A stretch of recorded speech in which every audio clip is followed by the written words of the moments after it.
جانشین ماں بہنوں، السلام علیکم ورحمۃ اللہ وبرکاتہ۔ وعلیکم السلام ورحمۃ اللہ وبرکاتہ۔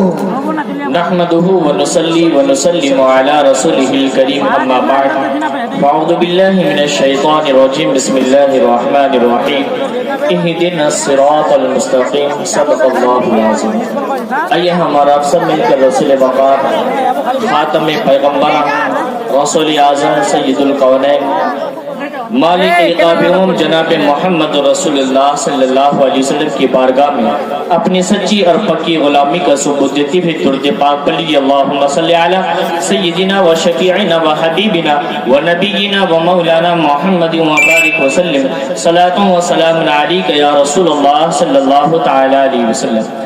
عزیز دوستوں اور بزرگوں، بس مختصر وقت کے لیے آیا ہوں، آپ تھوڑا میرا ساتھ دیں۔ کوشش کرتا ہوں کہ میں اپنی تقریر اور عنوان کو 10 منٹ ہی میں سمیٹ سکوں۔ عزیز دوستوں اور بزرگوں، دنیا میں انسان کئی طرح کے ہوتے ہیں اور جینے کا انداز الگ الگ ہوتا ہے۔ کوئی الگ الگ گناہ کرتا ہے، کوئی الگ الگ عبادتیں جو شریعت مصطفیٰ میں بتائی گئی ہے اس پر عمل کرتا ہے، لیکن تمام چیزوں کو دیکھ کر ایک ہی چیز پر رکتی ہے جس سے انسان کی پہچان معلوم ہوتی ہے۔ وہ چیز ہے تربیت، اخلاق، سنسکاریت ہے کہ جس کے اندر یہ چیز نہ ہو تو پھر وہ انسان اپنے وقت کا مفتی ہی کیوں نہ ہو، اپنے وقت کا بڑا انسان ہی کیوں نہ ہو، اگر اس کے اندر تربیت نہ ہو، اخلاق نہ ہو، ادب نہ ہو، کردار نہ ہو تو پھر اس انسان کی پہچان معلوم نہیں ہوتی ہے۔ آج دنیا میں دیکھیں کہ بڑے بڑے انسان ہو جاتے ہیں، بڑے بڑے طاقتور ہو جاتے ہیں، پڑھے لکھے ہوتے ہیں، لیکن اگر ان کے سینے میں، ان کے کردار میں، ان کے انداز میں اگر اخلاق نہ دکھے، اگر تربیت نہ چھلکے، ان کے انداز نرالا نہ ہو تو وہ انسان کتنا بھی بڑا پڑھا لکھا ہو جائے تو اس کی پہچان بنتی نہیں ہے، اس کی سوسائٹی میں اس کی عزت ہو نہیں پاتی ہے، اس لیے کہ تربیت کا ہونا ضروری ہے۔ وجہ یہی ہے کہ ہمارے یہاں جو باپوں کے ساتھ برا سلوک کی جاتی ہے، ماؤں کے ساتھ اچھا سلوک نہیں کیا جاتا ہے، ان کی وجہ یہی ہے کہ ان کے ماں باپ نے اپنے بچوں کی صحیح تربیت نہ دی، جس کی وجہ سے بچہ بگڑتا ہوا نظر آتا ہے۔ آج اسکولوں میں، کالجوں میں، یونیورسٹیوں میں جہاں پر بچے کلچر کو دیکھتے ہوئے، کلچر کو استعمال کرتے ہوئے، کلچر کو اپناتے ہوئے برائیوں کی طرف بھاگتے ہیں، ان کو لوگ ایکسپٹ کیوں نہیں کرتے ہیں؟ وجہ یہی ہے کہ ان کے اسکولوں میں، ان کے کالجوں میں تربیت نہیں سکھائی جاتی ہے، سنسکاریت نہیں سکھائی جاتی ہے، اخلاقیت نہیں سکھائی جاتی ہے، کہ جس کی وجہ سے انسان در بدر کی ٹھوکریں کھاتا ہے۔ اخلاق ضروری ہے۔ معاشرے میں، سوسائٹی میں جینا ہے تو ہمارے سینوں میں، ہمارے جسموں میں، ہماری حرکتوں میں اخلاق چھلکنا چاہیے، اخلاق دکھنا چاہیے، ہم اخلاق و کردار اپنانا چاہیے۔ آپ کو معلوم ہوگا کہ اخلاق اگر نہ ہو تو ہم ماں باپ کی صحیح خدمت نہیں کر پاتے، باپ کی خدمت نہیں کرتے۔ آج کا نوجوان ماں باپ کے ساتھ برا سلوک کرتا ہے، ماں کے ساتھ بدسلوکی کرتا ہے۔ وجہ کیا ہے؟ وجہ یہی ہے کہ ماں باپ نے بچوں کی صحیح تربیت نہیں دی، جس کی وجہ سے گناہوں کے دلدل میں پھنستے ہوئے نظر آتے ہیں۔ آؤ میں سناتا ہوں کہ آپ کو ایک انسان تھا جس کا نام ہارون محمد بلخی تھا، جس نے 40 سال پیدل حج کیا تھا۔ اللہ نے پورے 40 سال اس کے حج کو نکال دیا، اس کے حج کو ٹھکرا دیا، اس کی نیکیاں اس کے منہ پر مار دی گئی۔ کیوں؟ اب پتا چلتا ہے کہ ایک اللہ کے ولی جن کا نام مالک بن دینار رضی اللہ تعالیٰ عنہ، بڑی بڑی کتابوں میں یہ روایت لکھی گئی ہے، وہ ایک مرتبہ حج کے لیے روانہ ہوتے ہیں۔ روانہ ہونے کے بعد حج کے تمام مراسم کو ادا کرنے کے بعد، پورا حج کرنے کے بعد جب وہ اپنے خیمے میں میں آ کر آرام کرنے لگتے ہیں. آرام کرنے کے بعد خواب میں ندائے خدا بندی آتی ہے. کیا دیکھتے ہیں کہ ایک آواز دینے والا خدا کی طرف سے پیغام آتا ہے. خدا رب العزت کی بارگاہ سے پیغام آتا ہے. کہتے ہیں اے مالک بن دینار, تم ہارون بلخی ہارون محمد بلخی کو جا کے کہہ دینا کہ اللہ نے تمہارے حج کو رد کر دیا ہے, تمہارے حج کو تمہارے منہ پر مار دیا گیا ہے. اب کیا تھا, اس کے بعد مالک بن دینار کھڑے ہوتے ہیں, ان کے گاؤں والوں کے پاس جاتے ہیں, کہتے ہیں اے لوگوں, تم میں کا ہارون محمد بلخی کون ہے؟ اتنا نام سننا تھا. پورے لوگ آ کر کہتے ہیں اے اللہ کے ولی مالک بن دینار, ذرا یہ تو بتاؤ کیا تم اس ہارون کے بارے میں پوچھنا چاہتے ہو جو رات بھر جو دن بھر روزے رکھتا ہے, رات بھر اللہ کی عبادتیں کرتا ہے, 40 سال سے اپنے گاؤں سے مکے میں آ کر پیدل حج کرتا ہے؟ کیا تم اس اللہ کے ولی کے بارے میں کہنا چاہتے ہو؟ اب یہ اللہ کے ولی پریشان ہوتے ہیں کہ یا اللہ, اللہ کہہ رہا ہے اس کے حج کو رد کر دیا گیا, اس کی نیکیوں کو اس کے منہ پر مار دی گئی ہے, اس کی عبادتیں قبول نہیں کی گئی ہے. دنیا والے کہہ رہے ہیں کہ اللہ کا نیک بندہ ہے, نیکی کام کرتا ہے. اب کیا کیا جائے؟ اس اللہ کے ولی نے اس شخص سے ملنا چاہا.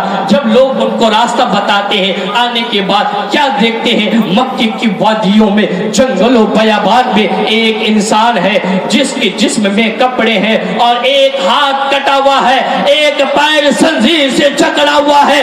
اتنا دیکھنا تھا. اب وہ ہارون محمد بلخی جس کے پیر کٹا ہوا ہے, ایک ہاتھ کٹا ہوا ہے, ہیں اے اللہ کے ولی, کیا تم مجھے یہ کہنے آئے ہو کہ اللہ نے میرے حج کو رد کر دیا ہے؟ کیا تم یہ کہنے آئے ہو کہ اللہ نے میری عبادتیں قبول نہیں کی ہے؟ اب یہ اللہ کے ولی پریشان ہوتے ہیں کہ یا اللہ, تو کہہ رہا ہے اس کی عبادتیں تو نے قبول نہیں کی ہے, اس کے روزوں کو تو نے قبول نہیں کی ہے, اس کی عبادتوں کو تو حج کو قبول نہیں کیا ہے, لیکن یہ بندہ کتنا نیک کار ہے, میری بات کو بھی سمجھتا ہے, میرے نام کو بھی جانتا ہے, میں کل رات میں مجھے جو خواب آیا وہ بھی جانتا ہے, لیکن مولا اس کی عبادتوں کو قبول کیوں نہیں کرتا؟ اتنا کہنا تھا. وہ ہارون بن محمد بلخی کو کہتے ہیں اے انسان, تو کتنا بڑا پاپی ہے, کتنا بڑا گنہگار ہے, کتنا بڑا سیاہکار ہے, ذرا یہ تو بتا اللہ تیری عبادتیں قبول کیوں نہیں کر رہا ہے, تیری نمازیں کیوں قبول نہیں کر رہا ہے؟ اتنا کہنے کے بعد اب جملوں کو غور سے سننا میرے عزیز دوستو, اس جملوں کو سنو گے تو انشاءاللہ ہمارے دلوں میں انقلاب برپا ہو جائے گا. وہ کہتے ہیں معاملہ دراصل یہ ہے کہ میں بہت بڑا مالدار تھا, بڑا مالدار تھا, میرے پاس دولت کی کوئی کمی نہیں, میرے پاس جائیداد کی کمی نہیں, میرے پاس کھیتی باڑی کی کمی نہیں, میرے پاس بنگلہ ہے, دولت ہے, طاقت ہے, شہرت ہے, سب کچھ ہے. لیکن ایک دن ایسا ہوا کہ مجھے کچھ غلط دوست مل گئے جو مجھے بگاڑنے لگے, مجھے شراب کا نشہ پلانے لگے, مجھے شراب کی عادت لگائی. اب میں شراب پینے لگا. ایک دن ایسا ہوا کہ میں شراب اتنا پیا کہ میں نے پی کر اپنے پیر لڑکھڑانے لگے, میں اپنے جسم کو کنٹرول نہ کر سکا. میں کیسے بھی اپنے گھر پہنچا, جیسے گھر پہنچنا تھا میرا ہاتھ گھر کے دروازے پر لگتا ہے, جیسے لگنا تھا ماں دروازہ کھولتی ہے, کیا دیکھتی ہے, اے میرے لال, اے بدبخت کہیں کا, تو نے شراب پیا ہے, کیا تجھے شرم نہیں آتی کہ اسلام میں شراب حرام ہے؟ کیا تجھے عقل نہیں ہے؟ کیا تیرے دل میں خدا کا خوف نہیں ہے؟ کیا تیرے دل میں اللہ کا ڈر نہیں ہے؟ تو جس رسول کا کلمہ پڑھتا ہے کیا تو اس پر ایمان نہیں رکھتا ہے؟ کیا تیرے اندر اتنی بھی ہمت نہیں ہے کہ تو نے شراب پیا؟ اتنا کہنا تھا. اب وہ نوجوان کہتا ہے کہ میں شراب کی نشے میں, ماں کی باتوں نے مجھے شیطان اتنا ورگلانے لگا, اتنا مجھے جھنجھوڑا, میں نے اپنے ہاتھ اٹھایا. اٹھانے کے بعد اپنے ماں جیسے نرم نازک چہرے پر جس کے قدموں میں اللہ نے جنت کو رکھ دیا, میں نے اس ماں کو ایک تھپڑ مارا, اتنا مارا جیسے ہی تھپڑ مارنا تھا میری ماں پکارتی ہے کہ بیٹے تو مجھے مارتا ہے, میں نے تجھے اپنے پیٹ میں 9 مہینے رکھا اور تو مجھے مارتا ہے. کیا تجھے معلوم نہیں کہ اسلام میں ماں کا ادب کرنا ضروری ہے؟ کیا تجھے اتنا ڈر نہیں ہے؟ اپنی ماں کی خدمت کرنا چاہیے. اللہ نے ماں کے قدموں کے نیچے جنت رکھی ہے, تو یہ ہاتھ مجھے مارتا ہے. اتنا کہنے کے بعد وہ نوجوان شراب کی نشے میں اتنا اور بھڑک گیا, اتنا اور بھڑک گیا, اس نے بڑے زور شور کے ساتھ اپنی ماں کو اٹھاتا ہے. غور سے سننا عزیز دوستوں اور بزرگوں, اپنی ماں کو نشے کی حالت میں اٹھاتا ہے. اٹھانے کے بعد اپنی ماں کو جلتی ہوئی انگار میں پھینک دیتا ہے. جیسے ہی پھینکنا تھا کہ بیبی دوڑ کے بھی آتی ہے اور اپنے شوہر کو دھکا دیتی ہے. جیسے دھکا دینا تھا شوہر زمین پر گر جاتا ہے. تھوڑی دیر کے بعد ہوش آتا ہے تو کیا دیکھتا ہے کہ بیوی بڑبڑانے لگی ہے, بیوی پکار رہی ہے. سامنے دیکھتا ہے کہ ایک جلتی ہوئی لاش پڑی ہوئی ہے. اپنی بیوی کو کہتا ہے, بیوی ذرا یہ تو بتا یہ کس کی لاش ہے؟ بیوی کہتی ہے, ارے بدبخت ظالم کہیں گے, تو نے اپنی ماں کو جلتی ہوئی انگار میں پھینک دیا, تجھے اتنا بھی ہوش نہیں ہے؟ بس اتنا کہنا تھا.